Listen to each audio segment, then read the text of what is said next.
Okay, just give me the cue. Bonjour. Okay. Bonjour tout le monde. Merci d'être avec nous aujourd'hui pour cette conférence midi du Centre de recherche en santé publique. Mon nom est Thomas Druetz. Je suis chercheur régulier au CReSP et aussi professeur adjoint en santé mondiale au département de médecine sociale et préventive de l'École de santé publique à l'Université de Montréal. Vous connaissez probablement les activités du Centre de recherche en santé publique. Aujourd'hui, on aura le plaisir d'avoir avec nous Dr. Gillian Stresman. Et comme vous pouvez voir à l'écran, cette conférence midi fait partie d'un cycle d'événements scientifiques qui sont tenus régulièrement par le Centre de recherche. Vous avez à l'écran les prochains grands rendez-vous qui auront lieu au cours donc des semaines à venir et qui, on l'espère, attirera également votre attention. Aujourd'hui est doublement spécial, non seulement parce qu'on a une invitée de marque qui va nous parler d'un sujet brûlant pour l'actualité scientifique, mais en plus, ça semble être un point tournant dans l'hiver, puisque aujourd'hui, on est juste au-dessus du point de congélation pour la première fois depuis des semaines. Alors, je suis sûr que la tentation est très forte pour vous tous d'aller prendre une marche dehors, et je suis encore plus reconnaissant que vous êtes joignés à nous pour cette rencontre scientifique ce midi. Le titre de cette conférence, c'est Freedom from Infection, Confirming the Interruption of Malaria Transmission and Broader Implications for Public Health. Comme le nom l'indique, la présentation va être donnée en anglais, mais sentez-vous tout à fait à l'aise lors de la période de questions qui va suivre pour intervenir aussi bien en français qu'en anglais. D'ailleurs, notre conférencière comprend très bien le français et de toute façon, à Montréal, on trouve toujours un moyen de bien se comprendre. So just let me say a few words about our guest speaker today. Dr. Gillian Stresman is an assistant professor of malaria epidemiology at the London School of Hygiene and Tropical Medicine. Gillian has been doing research on malaria transmission in very different settings for more than 10 years. She has received funding from the Wellcome Trust, the Bill and Melinda Gates Foundation, mainly to study the epidemiological and spatial determinants of malaria transmission. And she has a soft spot for pre-elimination settings and pre-elimination interventions. So I had the pleasure to collaborate with Gillian on a project in Haiti that aimed to accelerate progress towards transmission reduction and hopefully elimination. So I know firsthand that Gillian would be the perfect person to talk about how we can identify residual parasite population, how we can locate hotspots of active transmissions in elimination settings. She could talk about the inherent bias in the metrics that are used to measure malaria transmission and the importance to look at asymptomatic cases and low density infections that remain under the radar. However, that's not exactly why she is with us today. Today, she will present us a work on freedom from infection. So how can we confirm that we do not have active transmission of a particular disease in a given area? And I'm just going to say a few words about this and its importance for public health and not only for malaria research. Parce que le grand défi qui intéresse Gillian avant tout dans ses travaux, ça consiste à prouver l'existence d'un négatif, l'absence en quelque sorte d'un phénomène. Alors, sans se replonger pour autant dans la philosophie des sciences et tout ça, il faut tout de même remarquer que généralement, l'entreprise scientifique vise l'inverse et qu'on a principalement développé des outils pour démontrer la présence et non pas l'absence d'un phénomène ou dans le cas qui nous intéresse d'une maladie ou d'infection.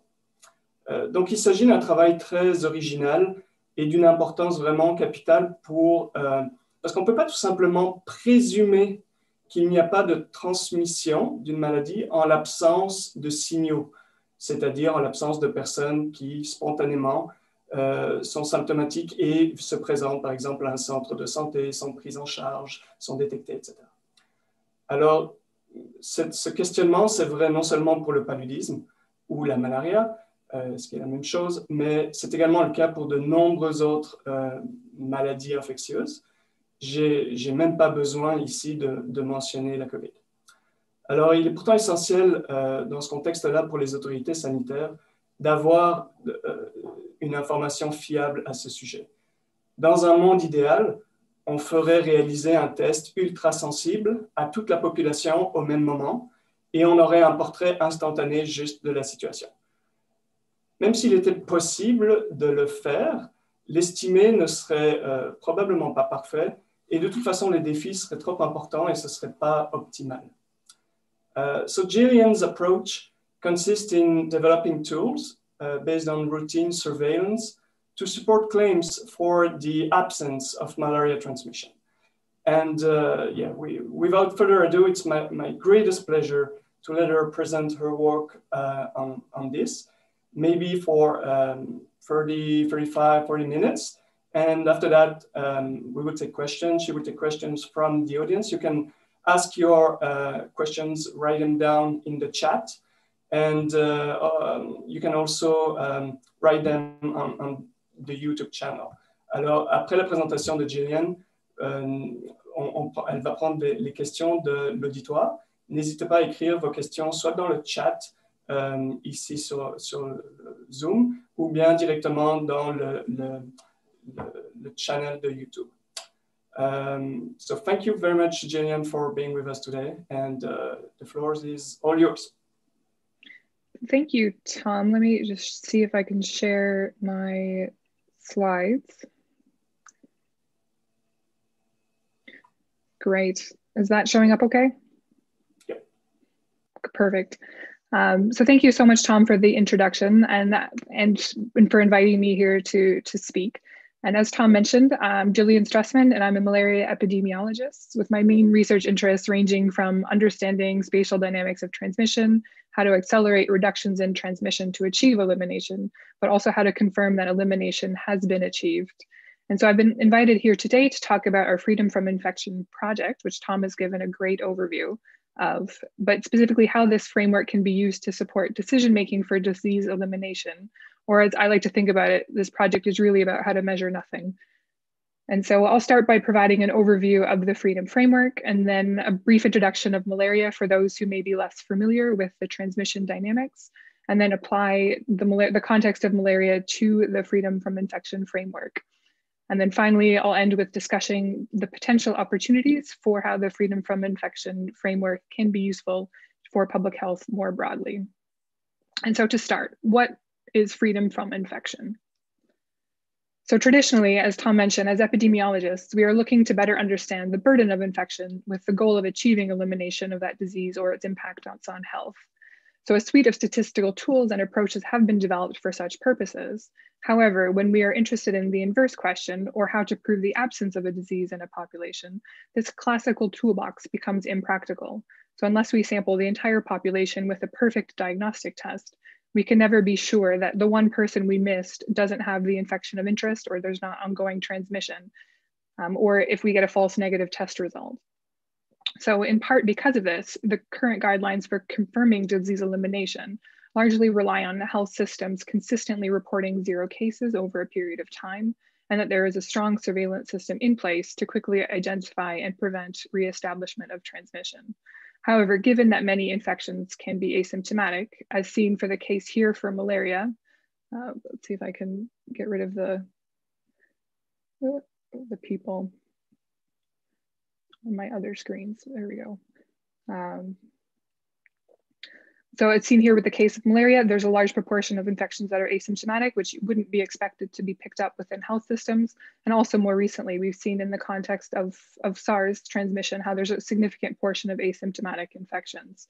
And so if relying on clinical cases alone, is that really sufficient to have confidence that elimination has been achieved?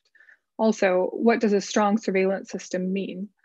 And so having a more quantitative approach for confirming elimination with known levels of uncertainty could provide a more robust framework to support decision-making for claims of elimination. And so the questions become, oh, if I can, Are there existing tools available that can provide quantitative evidence of elimination with known levels of certainty? And if so, can these tools be applied to the context of public health?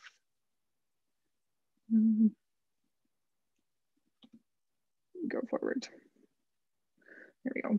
So it turns out that veterinary epidemiologists routinely have to deal with the problem of confirming animal populations are disease-free.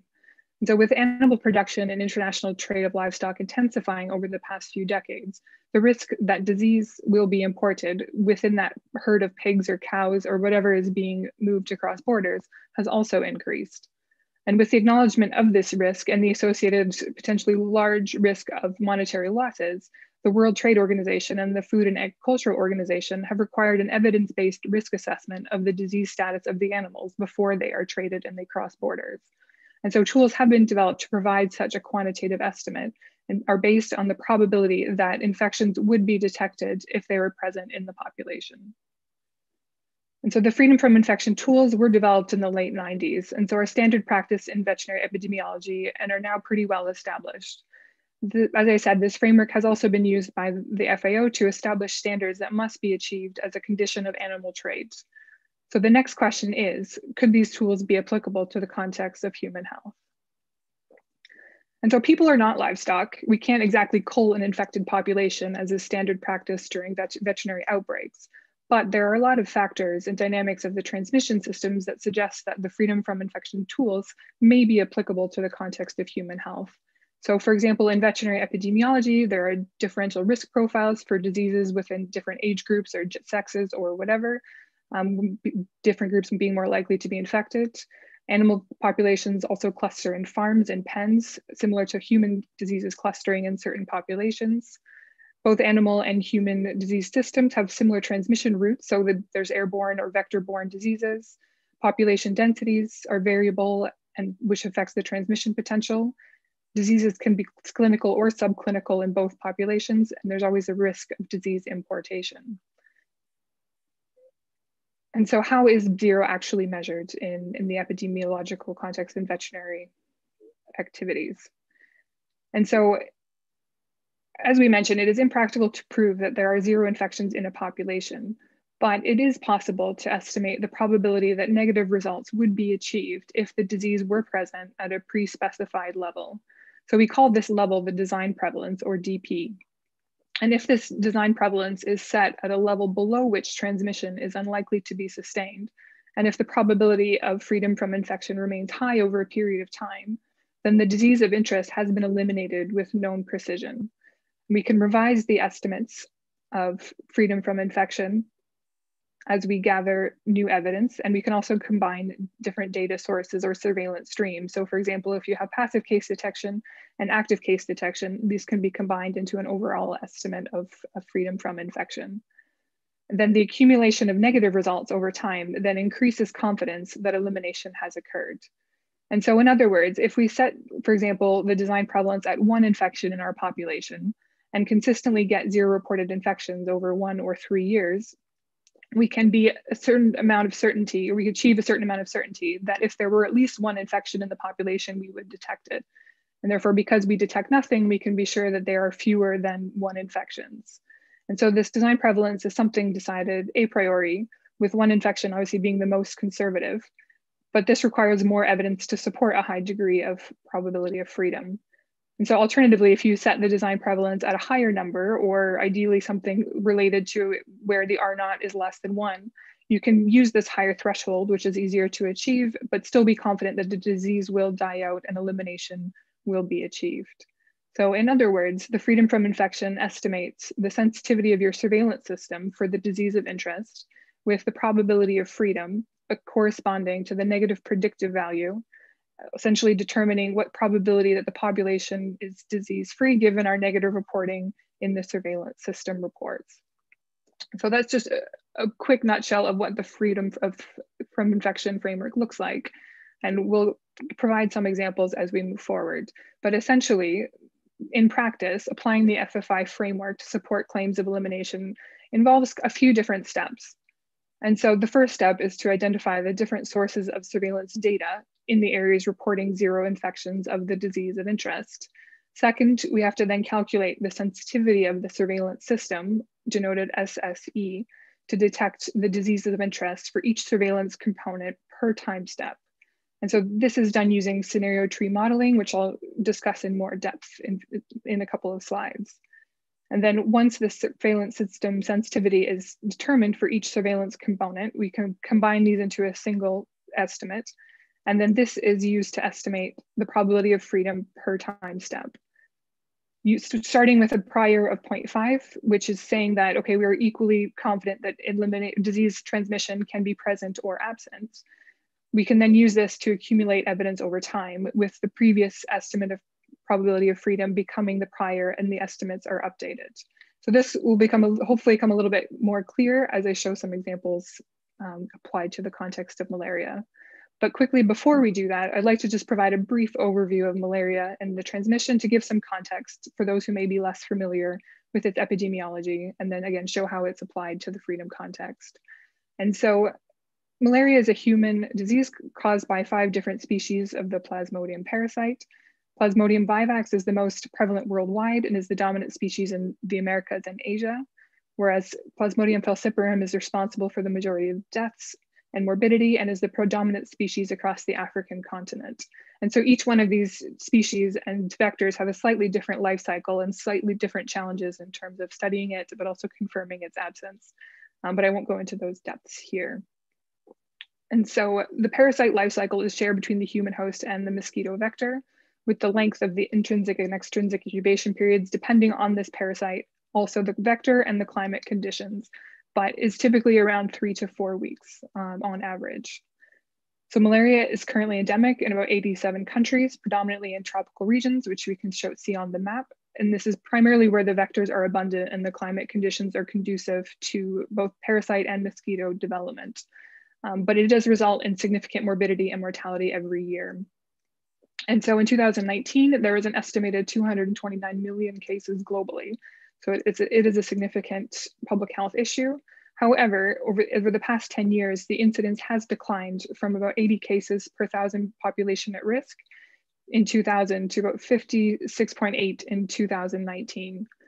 And similarly, malaria mortality has declined from an estimated 736,000 cases in 2000 to 409,000 cases in 2019. And so although the malaria burden is still quite high, it is highly heterogeneous, and elimination is achievable for many countries. And so the progress towards malaria elimination in these countries is encouraging. So 24 countries have reported fewer than 10 cases in 2019. And in the past 10 years, 10 countries have certified as having eliminated malaria.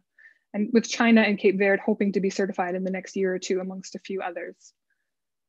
The current guidelines for certifying malaria elimination are 0 indigenous cases reported in the past 3 years, and the health system in place is sufficient to prevent reintroduction of transmission. So despite the significant amount of documentation required to support an application for malaria elimination, the evidence and indicators effectively rely on qualitative judgment that the team has enough confidence in the system that it is able to detect and prevent reestablishment of transmission. And so just a final note, countries are also encouraged to pursue subnational verification. And this is the case where regions or islands within a country can be given a stamp of being free from malaria from the national government. However, countries can only be certified officially by the WHO as having eliminated malaria when the entire country is free from infection. So the final component for understanding malaria in terms of freedom from infection is what type of surveillance data are available for supporting the models. There are typically 2 main types of surveillance information: passive case detection, so which is routinely collected data at the health facility, and active case detection, typically in the form of community surveys. Passive surveillance is considered a key intervention towards elimination and provides a high degree of spatial and temporal resolution of data. So essentially every month from every facility, you will get some data on the number of cases recorded, the number of tests done, and other kind of metrics. However, routine malaria data is prone to many biases associated with the imperfect diagnostic tests used in many field settings, issues with populations not necessarily seeking care when and where they should. There's issues with completeness and timeliness of reporting, amongst other limitations. And malaria passive case detection data is further confounded by the presence of asymptomatic infections and residual immunity in the population, which protects against symptomatic malaria, with people slowly reverting to becoming susceptible again in the absence of exposure. But that does take time, which we're not sure how long that takes yet at this point. So in addition to passive case detection, other forms of malaria data can include reactive case detection, where confirmed clinical cases are traced back to their household and all residents of that household are tested and or treated for malaria. And given that malaria is known to cluster within households, this can be an effective way to target resources to those most at risk of infection. And finally, community surveys using different study designs, whether it's risk-based, easy access groups, or kind of household surveys within populations, are also used as either part of kind of a national malaria indicator survey or as part of more targeted research-based activities. There's also entomological surveillance conducted in most settings to monitor vector species, compositions, and infectiousness. Active case detection data is typically of higher quality as compared to passive case detection, but are generally limited in geographical and or temporal resolution. So now that we've had a very brief overview of malaria transmission and surveillance, let's see how the freedom from infection framework can be applied. So the first step in applying freedom from infection is to estimate the sensitivity of each surveillance component. So formally, the sensitivity of the surveillance system is an estimate of the probability that a surveillance system would identify one or more infections, given that they are present at the defined DP, or design prevalence. And so when working with active case detection, the sensitivity of the surveillance is determined by the sample size and study design. However, when working with passive case detection data, estimating the sensitivity of the surveillance system is a bit tricky and involves mapping out the path whereby an infected person takes from being infected to being reported if they exist in the population. And so we can see here a path kind of outlined through by the WHO where symptoms begin. They have to have contact with the health service. They have to have blood sampled, collected, the test applied, the results have to be read effectively, and so forth through this cascade. And so as part of this process, we have to then figure out what this cascade should be and parameterize it. And so because malaria, for the case of malaria, the passive case detection component is a major source of information. So we have spent some time, the first couple of years of this project, to try to develop this component. And so we have come up with a simple component here, which includes the probability that somebody is symptomatic, that they seek care, that the clinician suspects malaria, that they get a test for malaria, and then that test is positive, which is related to the diagnostic sensitivity. And so to estimate the sensitivity of the surveillance system, we then have to figure out what the parameters for each step of these cascade are. And then we can use this formula to estimate their sensitivity of surveillance system, which is just 1 minus this unit sensitivity to the power of the design prevalence, and where this unit sensitivity is the product of these cascade probabilities. A quick overview.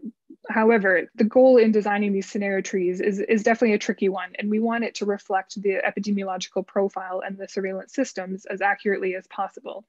And so the trees can be set up to include as many steps as is deemed necessary.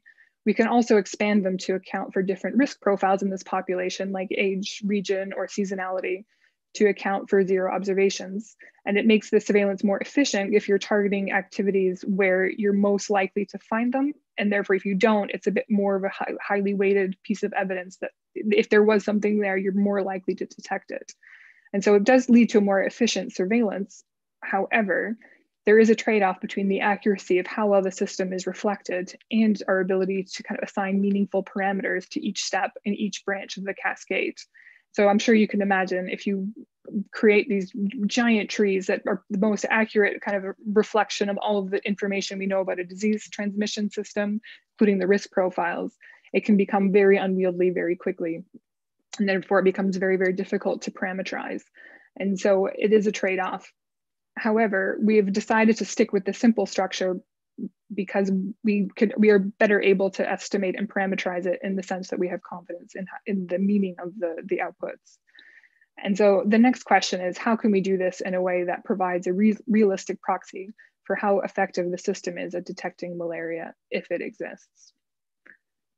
And so to determine this approach for estimating the cascade parameters and figuring out which data is required and how these parameters can be estimated, we conducted a health systems survey in September 2019 in 2 districts in Indonesia. So interviews were completed at 62 facilities in 2 districts, so Kulon Progo, which is a district in the elimination phase, and in Magelang, a district in the prevention of reintroduction phase. And so at each facility, we collected data on factors that may impact care seeking, diagnosis for malaria, testing, treatment, and those key parameters within our cascade. And hopefully some of them with the idea that some could be informative and giving us reliable estimates to then use to estimate this sensitivity of the surveillance system. And so using the monthly routinely reported data and the information collected during the interviews, we developed a regression modeling framework using a Bayesian approach. Cascade could be estimated directly from the available data. So here is an example of estimating the probability of being tested for malaria, where we use this logistic regression model with the linear predictor, including all of the data obtained from the questionnaire and the priors informed by the monthly reported data. Because all the questionnaire data is binary, we can also compare the variables to identify those that are most informative for estimating the parameters of interest. And so using this example of the probability of being tested for the malaria, we can get our variables that were included in the model. We have our coefficient variable as well as the credible intervals. And we can see these highlighted. There's a few key variables that had a significant impact on estimating the probability of being tested. And so, for example, having a functioning microscope had a huge impact on the availability and the likelihood that somebody gets tested for malaria. If there's trained staff available to run the test, as well as if they've been trained recently within the past year, were all associated with an increased probability of being tested. Whereas if there was stock out of the materials, it was negatively associated with the probability of being tested. So they're less likely to be tested. And so with this, we can then look at kind of what the estimates are per facility. And so with the random intercept included in the model, we were able to estimate what the probability of being tested is for each facility, which we can see here in the bar chart, as well as looking at the variability spatially using the map. And so we can see that on average, the probability of being tested for malaria in these areas is quite low, with a couple facilities doing better than the rest. And again, it's not something that's unexpected considering there's not a lot of malaria reported in these areas. But we can see some interesting trends in some spatial clusters, which could be informative for other work or for potentially targeting where to improve microscopy services in different facilities. And so once we run these models for each parameter of interest, we can then calculate the product of these probabilities to get the unit sensitivity or the probability that an infected individual will be detected, and then the corresponding sensitivity of the surveillance system just by plugging in the numbers into this formula. And so just a couple of final thoughts on estimating the sensitivity of the surveillance system with passive case detection data. The spatial and temporal frequency of data collection will depend on the specific epidemiology of the disease of interest, but also what is practical to implement. And so we are trialing online surveys to see if this is more operational, but ideally the way forward is something that can be done efficiently and not a questionnaire that the staff have to complete on a monthly basis, for example. Also using the regression frameworks that have been developed, we're able to identify kind of what the minimum data would be to collect to obtain reasonable estimates of the parameters of interest. And this is also in contrast to what would be ideal to help determine kind of what is feasible to implement programmatically. And so finally, to implement these models, the case definition should be consistent across all components. However, this becomes a bit tricky if there are different definitions in malaria case definitions, for example, used in different countries, or different malaria metrics being used at different facilities with corresponding differences in sensitivity. And then on top of that, if you're integrating measures of infection and exposure within a single estimate, which I'll discuss a little bit more later, but it becomes difficult to combine results and interpret them. And so, and as always, your data is only reflective of the population that it represents. And so that is something that comes up when potential options for targeting the active case detection, but this is a tricky component that we've had to think through very clearly. It's definitely not easy, but there's a lot of potential to really have some informative data and some outputs to then inform decision making. And so now that we have our estimates for the sensitivity of the surveillance system in our facilities, the next step is to determine what the probability of freedom from infection is. And so just as a reminder, the sensitivity of the surveillance system is the probability that if disease were present in the population at a given threshold, we would detect it. And therefore, the probability of freedom is the probability that the disease is absent in the population, given that the surveillance is reporting no infections over time. And so the formal definition is shown in the formula here. And so once we have this input data, we calculate this value at every time step. So here we're using monthly since negative reporting began. And this is updated at each month using the probability of freedom estimate from the previous month as the new prior. This is also discounted for the probability that disease would be introduced into the population and not detected within that period. And so the results of the models look like the curve shown here, which hopefully becomes a little bit more intuitive. And so on the x-axis, we have the time since the negative reporting began. So in this here, we've set the time step to be months. And on the y-axis, we have the probability of freedom from infection.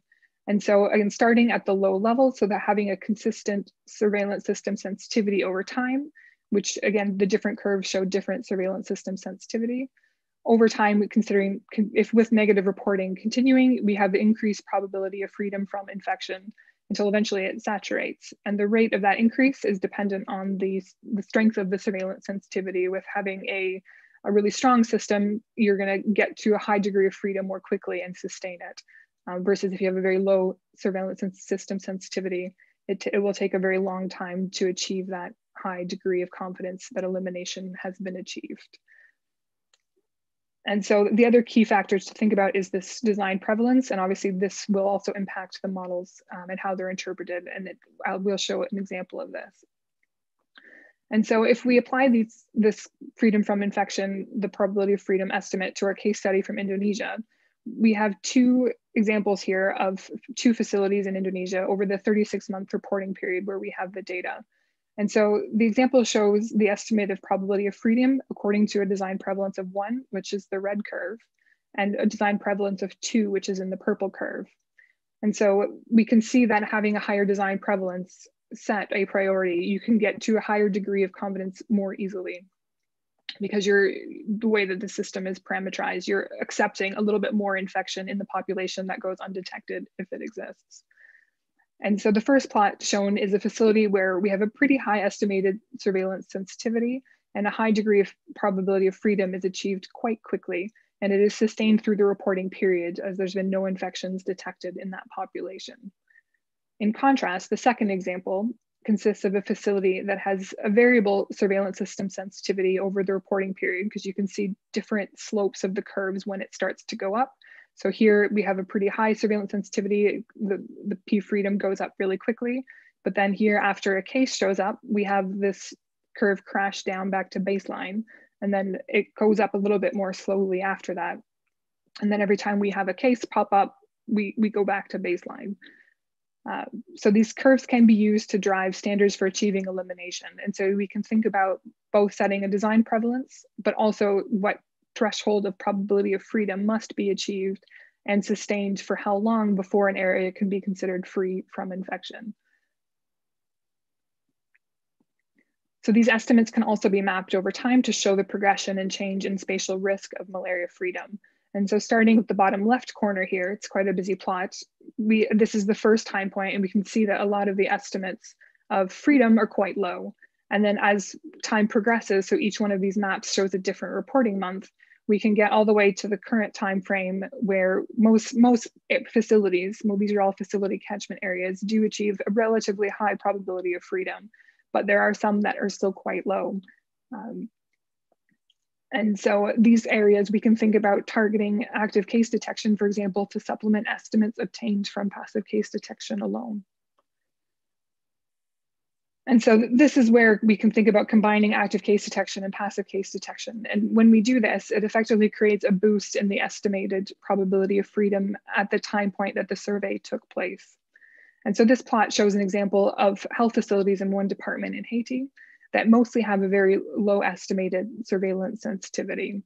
However, by adding in a a community survey, so for example, an annual survey in these populations, we can get a boost in the estimated probability of freedom from infection, with the degree of this boost associated with the sample size and what sensitivity is achieved with the active sampling. And then by repeating these surveys over time, you can gradually get to a point where you can be relatively confident that any disease, if any disease were in the population, it would be detected.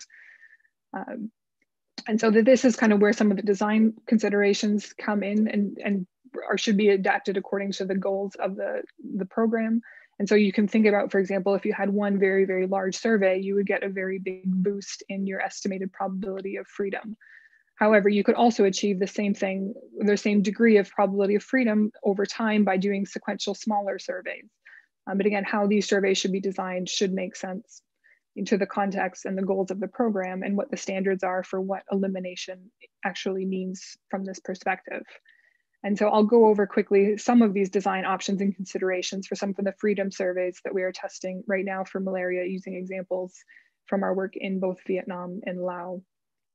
And so to start, in Vietnam, we have conducted health system interviews and collected 5 years of routine malaria surveillance data in about 300 facilities across the country. And we've estimated the surveillance sensitivity for each.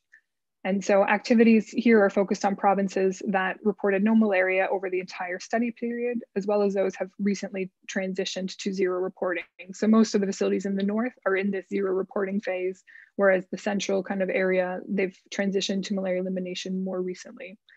And so based on the estimated surveillance system sensitivity, which are shown in these box plots here, we are able to kind of identify and target areas that would be useful and informative to provide additional information, and where that boost in additional sensitivity achieved through the active sampling would be helpful. And so first we will focus in the Hygiene province in Bac May, which has not had malaria reported for some time. However, you can see that the estimated surveillance sensitivity in these facilities are largely lower than they are for the rest of the provinces in this district, as well as other districts within similar transmission histories. There are also only 13 facilities. And so with this setup, it gives us the option, because there's a small number of facilities, we can actually do a census, and we will sample people for each of the facility catchment populations, and we'll figure out how to model having a boost per facility, with the size of the boost determined by the proportion of the catchment population that is being sampled. And so the second freedom survey will take place in the Bo Trach district in Quang Binh province. And we selected this area because the district has had malaria more recently, but there's also this large variability in the estimated surveillance sensitivity. So it is providing interest, it is interesting to kind of provide additional information in the community to help kind of explain why this is such a huge disparity in estimated surveillance sensitivity. But it also has a large number of facilities. So there's 30 facilities within this district. So it's not feasible to sample people in all facility catchment populations and actually achieve some sort of boost in the estimated probability of freedom. So we're going to trial a 2-stage cluster sampling approach, which will result in a district level boost in probability of freedom. So not an individual facility level boost. So we're losing more granular estimation of the facility level freedom, but the sampling design is more efficient and can therefore achieve a higher overall boost for the district. And we'll also kind of work on the modeling implications associated with these two different design options. So the second case study I'll talk about today is a community survey that was conducted in northern Laos. And we have routine malaria surveillance data from 17 facilities, but no health systems interviews. Just under 1,500 households were surveyed, but the study design was not implemented explicitly to inform the freedom from infection methodology. So the sampled households do not correspond exactly to the facility catchment areas. And so as you can see here, the facilities which are the red crosses, and the households sampled, which are the green dots, do not exactly overlap, meaning that combining the passive case detection and the active case detection estimates isn't straightforward. Also, with this data, we have multiple metrics for measuring malaria. And so we have both PCR, which is a good measure of infection, but also Luminex, which is a platform looking at malaria antibodies, were both used to measure malaria. So with the PCR, only 3 positive infections for falciparum in over 5,000 people sampled were identified, whereas this Luminex, so multi-antigenic platform, included 17 targets focused that are specific to falciparum and 6 for specific for Vivax malaria. And so with this, I thought it would be helpful just to do a quick overview of serological surveillance and just stress that it's potentially a very powerful tool to support malaria elimination decision-making, and particularly with freedom surveys. And so briefly, serological platforms are able to measure the presence of antibodies to the pathogen of interest. And this is an indicative that the person has been exposed to the pathogen at some point in the past. And so depending on which antigenic targets are included, these have different half-lives or rates of seroreversion, which can provide information on historical or more recent exposure, with that rate of reversion reflecting kind of the timestamp and how much information is accrued. And so, for example, depending on the specific targets or combination of targets included in the assay, we can get an idea of whether a person has been exposed to the pathogen at some point in the past in their whole life, or whether they've been exposed in the previous 6 to 9 months, for example. And so this work by Helb et al. In 2015 showed that a combination of 10 antigens were able to provide a realistic marker of seroincidence, with the mean intensity values staying high for the 90 days post-infection, which is shown here, and then it decays quite quickly after that. And so using these, if we have these antigens on the platform, for example, we can get a pretty good idea whether there's been infection in the last, let's say, 3 months. So interpreting serological data at the individual level can be challenging though, because some people don't respond always in the same way and don't always see the same antigenic targets. And some people will mount stronger responses than others. So it is a bit tricky when interpreting that data at the individual level. However, serological data also provides a useful metric on the population scale. And so plotting seroprevalence by age, we can estimate the seroconversion rate, which is shown here. And essentially what this shows is that the rate of this, the steepness of the slope here is corresponding to the seroconversion rate, which has been shown to correlate quite well with the entomological inoculation rate, which is just essentially the gold standard measure of malaria transmission intensity. And so at the population level, we have a pretty good idea of how much malaria is being transmitted in a population based on kind of these age-adjusted profiles of seroprevalence in the community. However, with this approach, using the reverse catalytic models, we are also able to identify changes in transmission intensity. And so populations born since the malaria transmission was reduced or interrupted won't have been exposed to the parasite as much or at the same intensities as those who were born and experienced it before that change in transmission. And so these populations born after the interruption won't necessarily have antibodies to malaria.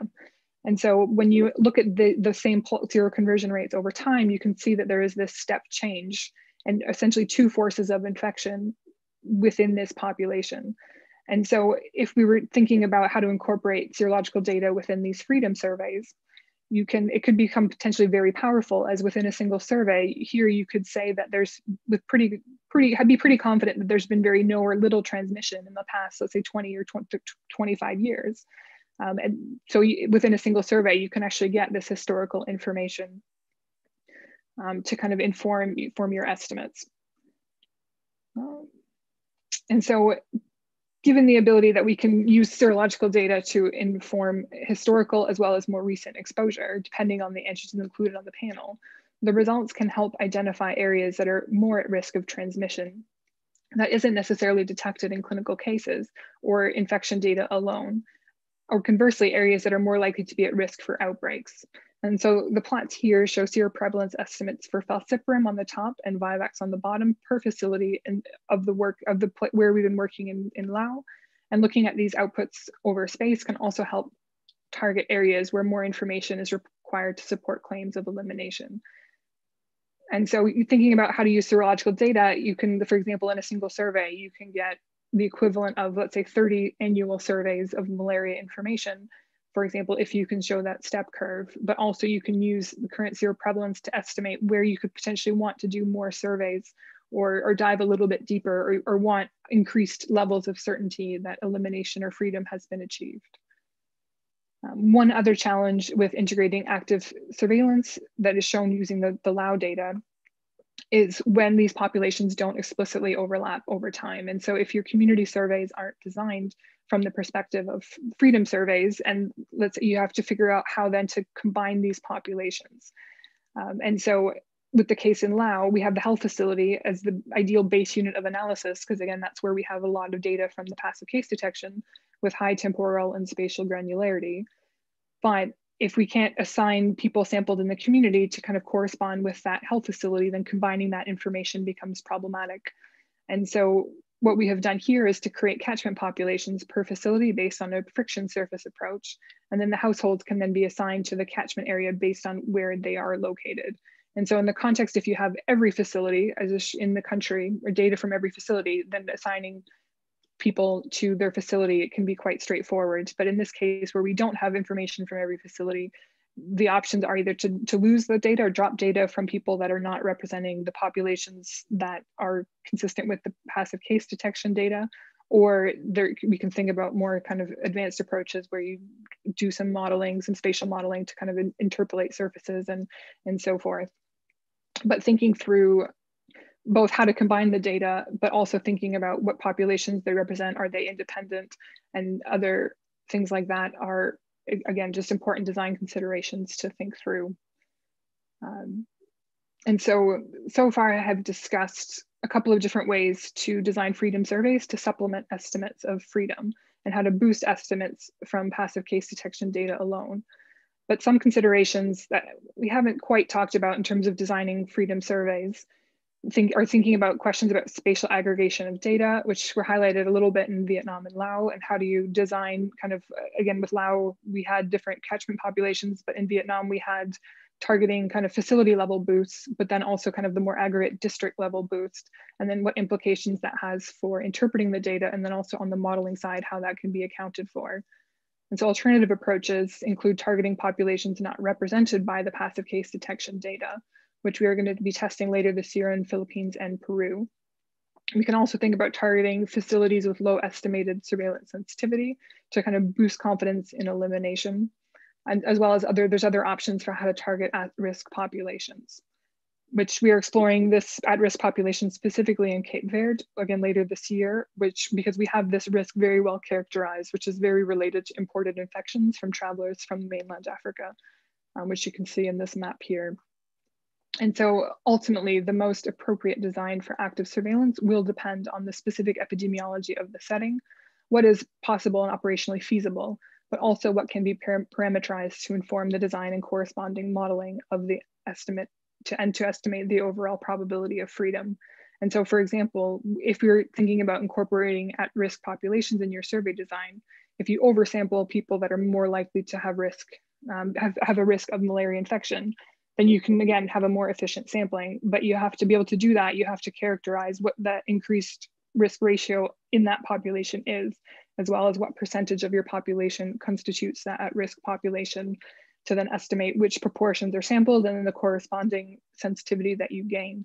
And so it can become quite complicated, and it ultimately comes down to how, if it can be parameterized, it could be potentially useful. And so far we've discussed how the freedom framework can be applied to the context of malaria, but there are also potential for incorporating these tools to support elimination more broadly from the context of human health. And so to date, the freedom tools haven't largely been applied to the context of public health, with elements of the framework being used in the context of polio in a couple of settings, which are shown here.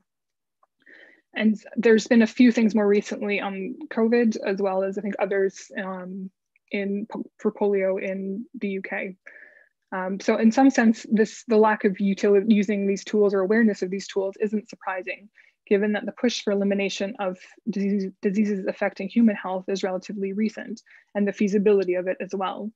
However, with the eradication of more diseases becoming increasingly feasible, so for example, polio and guinea worm, and hopefully COVID, but elimination of diseases within country is also becoming a priority and becoming increasingly feasible in a lot of settings. And so thinking about lymphatic filariasis and other NTDs, for example, it's worth considering how these tools can be integrated into public health decision-making platforms. And so there are a couple of reasons why integrating the freedom from infection framework is a good idea for public health.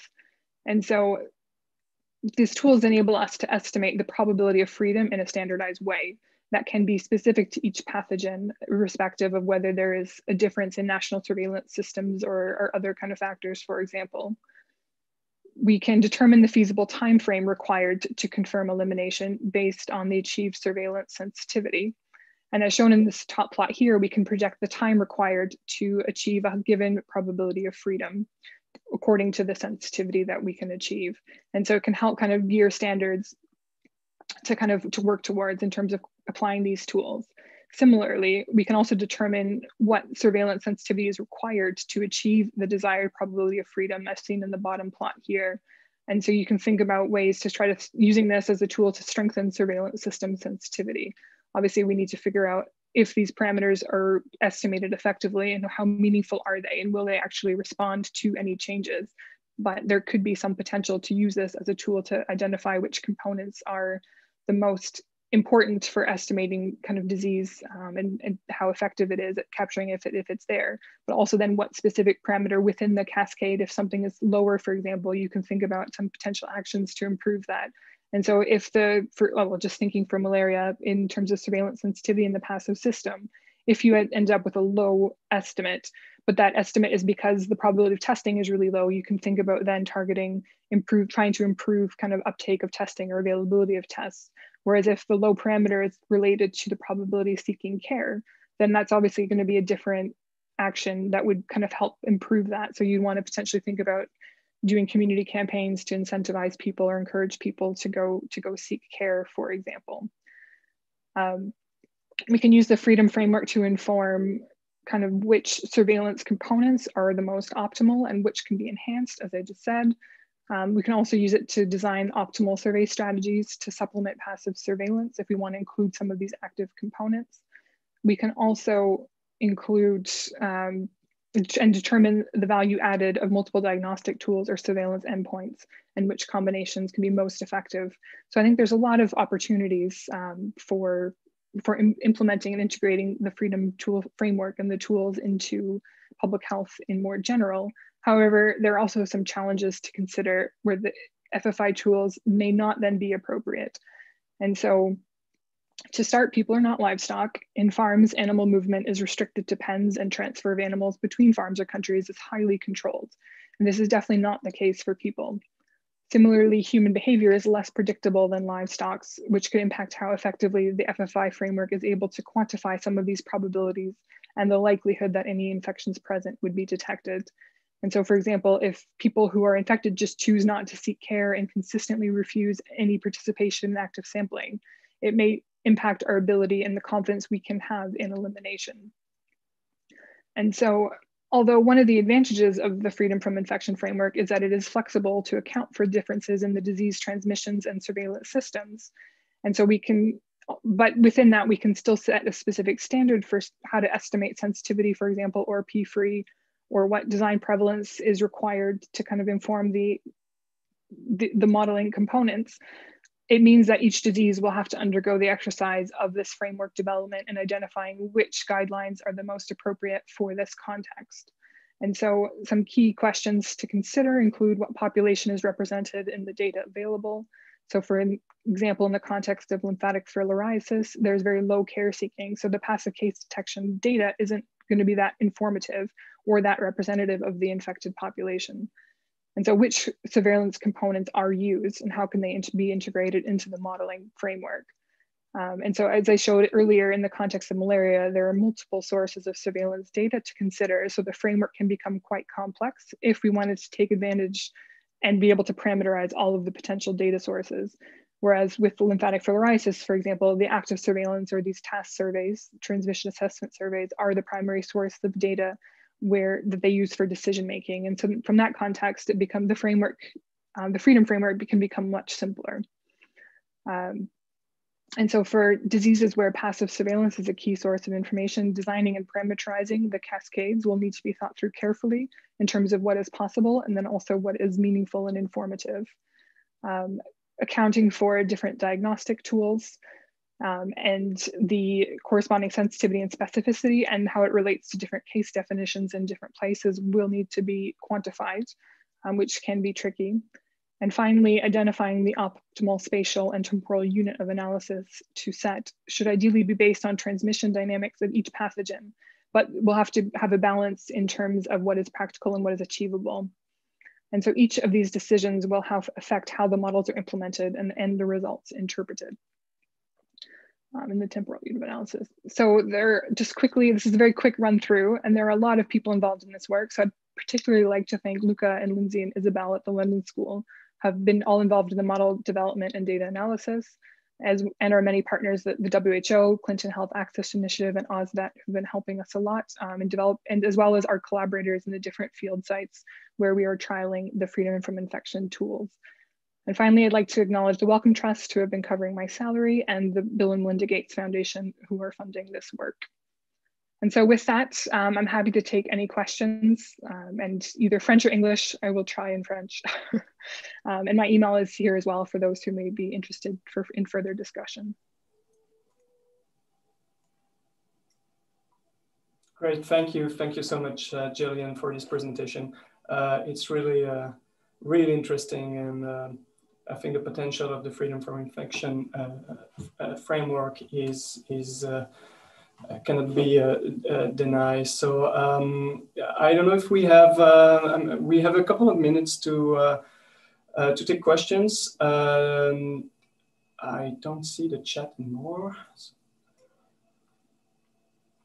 I don't know if we have questions in the chat or in on the YouTube channel.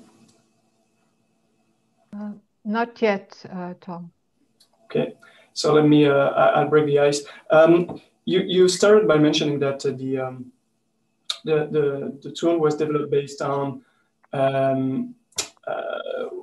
work that was done in veterinarians, and I'm wondering, so you try to adapt this tool to a more complex situation, and as you said, we humans are not livestock. I'm wondering, by choosing malaria, aren't you picking like one of the most complex disease to model and to enter in this framework? So do you think that it's going to be easier for other diseases, and does this framework the potential for malaria, even with the complexity of the malaria transmission, you still believe that it's feasible and it's doable? Yes, no, Tom, that's a very good question. And so when we started this, we did not expect it to be as complicated as it became, partly because of the prominence of the passive case detection surveillance system as kind of one of the key interventions and data sources from supporting malaria information. And so it's definitely one of the more complex cases, I think, but not the most complex. And it's not, I think, unique in terms of other disease transmission. And so again, this is also similar to the veterinary approach, which is why they develop these tools in such a flexible way so that they can be adapted to account for these differences in different disease dynamics and the transmission systems and the surveillance systems across countries. And so in one respect, I think starting with malaria is actually really good because we are able to kind of identify and adapt the tools to account for these problems and these challenges we have with our more complicated surveillance systems and the differences between countries. But I don't think it's unique. And so, as I said, some things like LF, for example, where it's very much reliant on active case detection, is almost more similar to the veterinary context, where they do have very little influence of the passive surveillance system, because a lot of it is vets actively seeking out care, or a lot of it is having to test their populations for transfer and trade. And so I think human health does have the challenges in the sense that there's a lot more we have to think about. And we have to think about how to integrate this passive surveillance component, but doing it for malaria, it is possible. And it's very doable. And I think it is still a very informative exercise, and it's not just related to malaria elimination context. And so the biggest component we have is looking at the sensitivity of the surveillance system. And that is something that, whether you have malaria or not, it is important to kind of think about and how to ensure that your system is effective at detecting the disease of interest, or whatever that may be, as opposed to the current approach, which is really measuring how efficient it is how that system is running as a proxy for how effective it is. And so, for example, in the context where there is malaria transmission, you could be interested in, okay, how good we are detecting the malaria cases in the community, and the same approach can be used. And so kind of establishing this method for this context, I think has a lot of scope to apply more broadly within malaria, but also other diseases. It makes sense. Thank you. Thank you, Gillian. It's been a fun couple of years. Initially, we had the timeline to look at the passive case detection side of the project for the first year, and now we're in year 3, and I think we finally got a handle on it. So it was definitely a lot more complicated than we expected. Mm-hmm. And in the same vein, does the integration of serological markers in your framework, is it like a game changer, you think? Can you envision now a framework without serology involved, or I'm wondering how important it became for your approach. So I think, yeah, so the serology I think has, well, so I guess the first thing to say is that there is precedent in veterinary epi, so they do use serological tests, but most of their antigens are associated with current infection. So it is a bit simpler. Whereas for malaria, because we have the partial immunity, it does, I think, well, part of that makes the system a bit more complicated because of how asymptomatic infections can mess up elimination. But at the same time, it is, I think, a huge opportunity to integrate because you can get a lot more information from a single survey and is more efficient in low transmission and elimination settings because you are going to get more of a signature to work with. And so with the Lao example, there was only 3 positive by PCR, but we had a signature of seroprevalence in about 10%. So it makes it a bit easier to work with. And so I think this is kind of where the flexibility of the Freedom package kind of comes in. And so it's one of the tools in the toolbox that we can pull out, and there's definitely use cases for including it, but it may or may not be relevant in every setting, for example. So part of this is to try to integrate and figure out what those guidelines should be for when and where to use what and how. Okay, as I know that it's a little bit past 1. I certainly would like to give the audience another opportunity to ask any questions. I think that we have one from Mohammed. Can freedom from infection also be applied to neurocysticercosis elimination? Actually, there is no definite good diagnostic tool. So if you show an MRI report to 4 clinicians, there may be possibility to have 4 types of interpretation. And no serological tests, good result also. I mean, there are a lot of challenge for diagnosis. So Gillian, do you want to give your thoughts? Yeah. No, thanks for the question. I will say I'm not familiar with NERS elimination, but the issue of diagnosis is a challenge. And so you can still apply the freedom from infection context because essentially you don't actually need data. You just need how many months or years or whatever your time step is of negative reporting. And so then when you apply that into the freedom context, what modifies the kind of the estimate of freedom is going to be how many people are tested and how good is your diagnostic tool. And so if you can assign a sensitivity and a specificity to whatever data or metric you're using, then you can integrate that. But that being said, if the diagnostic isn't good enough, if your sensitivity is only 20%, for example, it's unlikely it'll take a very long time to achieve a high degree of freedom, if ever. And so this is where you can also think about having kind of multiple different diagnostics to try to improve that. So either doing them in parallel or series to try to increase your sensitivity. But again, so that is definitely a challenge.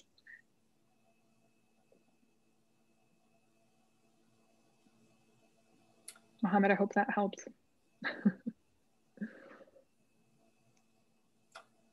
Apparently it did. So Patricia, do we have questions in queue on YouTube, or is there no more questions for Gillian today? No, there are no more questions. No one asked anything on YouTube. All right, so since it's a little bit more past 1, I guess we can end this meeting here. Thank you so much, all of you, for attending the conference, and a special thanks to Gillian, who really dedicated her time to explain to us this very promising tool. So thanks, Gillian, really appreciate it. And I hope that we will see you soon. Thanks, Tom. Thanks for inviting me, and please be in touch if you have any questions or anybody would like to discuss further.